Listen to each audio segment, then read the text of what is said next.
Isabelle foi uma menina que ela foi criada na igreja, mas a Isabelle, com 14 anos, ela se batizou, mas logo em seguida, após o batismo, ela não quis mais ir para a igreja e foi para o mundo daquele jeito. A gente sempre lutou para dar o melhor para ela. E, de repente, a gente começou a ver a Isa assim, num estado muito triste para a gente, né? Ela começou a se transformar nisso daqui. Começou a andar com más companhias e ela começou a ficar dessa forma aqui.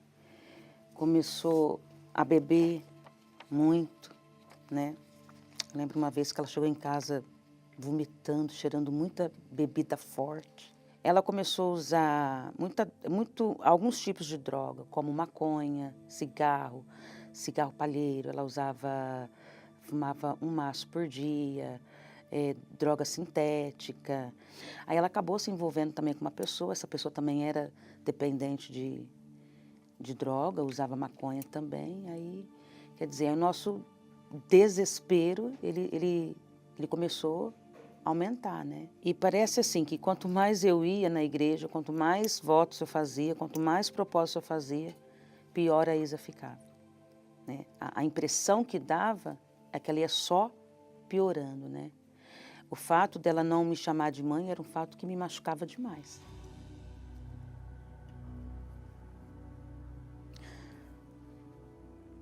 Quando ela se dirigia, né, para o pai e falava, essa mulher.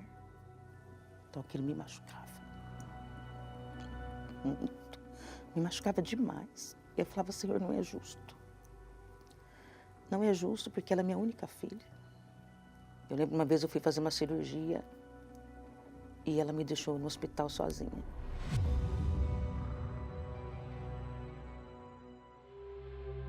Ela chegava embriagada, ela chegava drogada, né? Ela usava droga dentro de casa, né?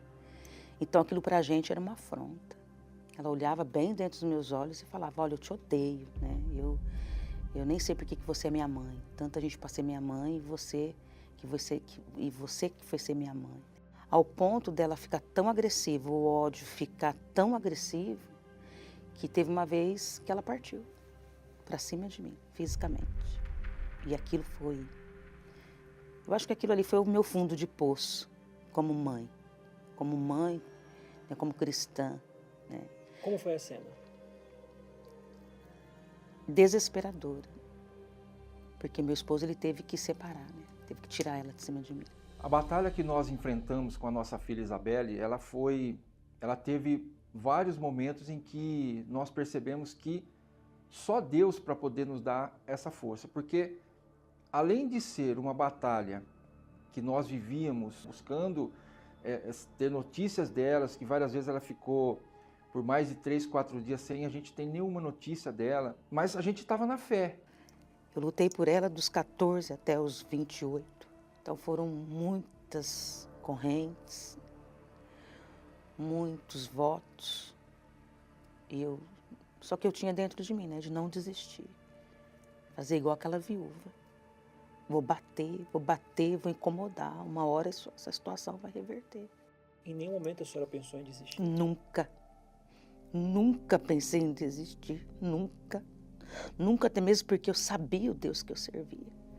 Eu sabia o altar no qual eu fazia os meus propósitos por ela. Nunca pensei em desistir. Escutei muito, de muita gente. Às vezes gente até dentro da igreja.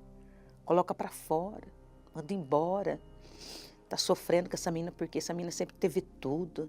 Até que chegou um ponto assim que eu já estava bem cansada. E eu me revoltei. Falei, não, chega, acabou. Não dá mais para aceitar, né? Porque já vinha muitos anos. E eu falei, não, eu tenho que fazer algo e agora tem que ser algo que vá chamar a atenção de Deus. Eu preciso chamar a atenção de Deus de alguma forma.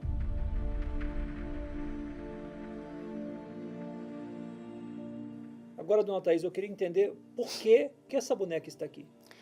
Então, essa boneca, eu tive essa inspiração mesmo, de fé, né? Eu não estou falando aqui que se outras pessoas fazerem isso dá certo, mas foi algo que foi uma atitude de fé minha, né? Minha e do pai. Porque como ela foi criada na igreja e a gente via ela junto com a gente sentada ali e de repente não ver mais, eu falei não. Aí foi onde nós fizemos um boneco dela. Teve situações de eu entrar com ela e colocar ela sentada e pessoas olharem e falar, nossa, ela deve estar lelé da cuca, né? De tanta luta que ela está tendo com a filha, ela deve estar com problema, né? Não foi um ato desesperado? Não foi um ato de desespero.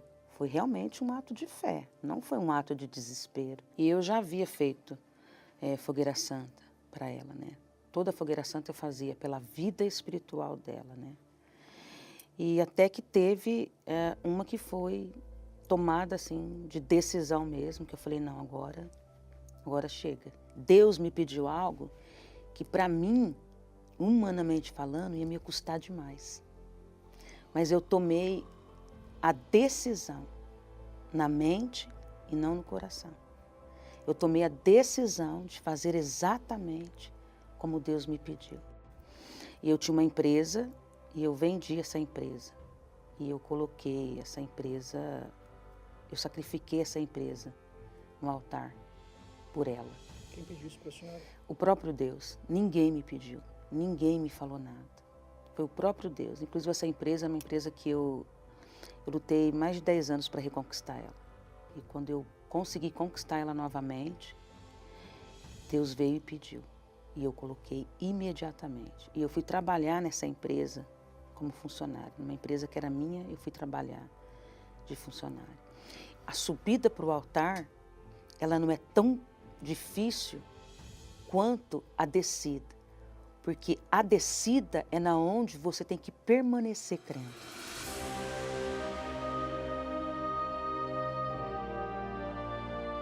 Eu falei para Deus que eu não queria ela para mim, mas que eu queria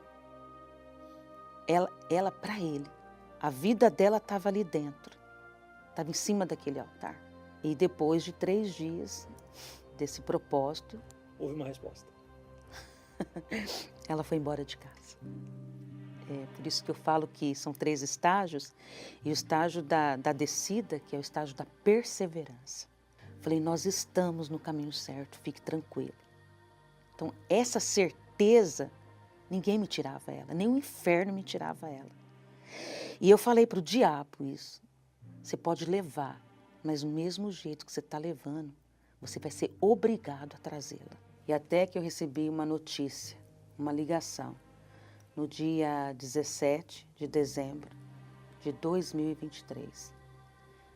A Isa morreu. Mas essa Isa aqui, essa Isa.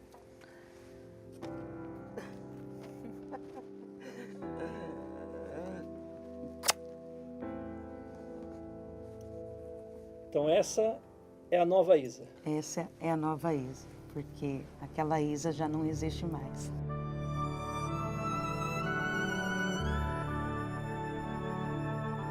Graças a Deus, eu tô bem. Agora eu estou viva de verdade, né? Porque eu passei muitos anos da minha vida morta. Porque se não fossem as orações dos meus pais e a proteção de Deus, muito provavelmente eu não estaria aqui hoje. Eu passei muitos anos da minha vida tentando preencher um vazio que tinha exatamente o tamanho de Deus. Aí eu peguei tudo que eu tinha de droga em casa, era uma caixa assim que a gente tinha. Peguei tudo e joguei fora.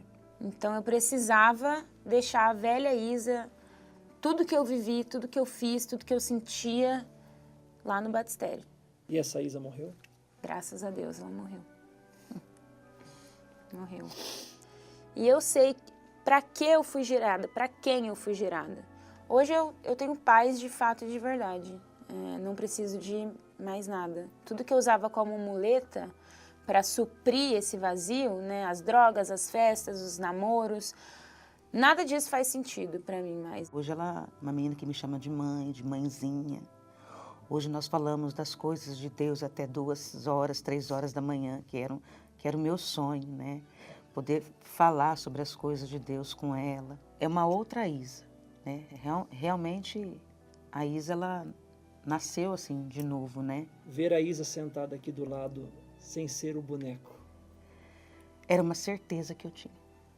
Que, no entanto, a gente guardou a foto, porque a gente sabia que pela nossa perseverança, a justiça de Deus ia vir sobre a nossa vida e a vida dela.